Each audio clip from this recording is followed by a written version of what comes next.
Hello everyone, আসসালামু আলাইকুম। তো বন্ধুরা, আজকেই তো বেশ কয়েকটা কাজ কমপ্লিট করে এই তো দুপুরে রান্না করব। তাই চলেন আমি আজকে কী রান্না করতেছি আপনাদের সাথে একটু শেয়ার করি।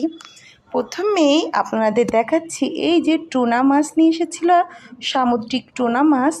তো এই মাছটা আজকে আমি রান্না করব দুপুরে। এটা বাজার থেকেই কেটে কুটে সাইজ করে নিয়ে এসেছিলো, তো এটা আজকে রান্না করব। আর সাথে এই যে বরবটি দিয়ে আলু দিয়ে একটা সবজি রান্না করব।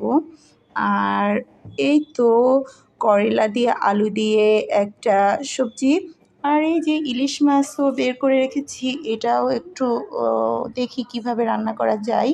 তো আজকে এই যে সামুদ্রিক টুনা মাছ কিন্তু আমাদের শরীরের জন্য অনেক উপকারী একটা মাছ।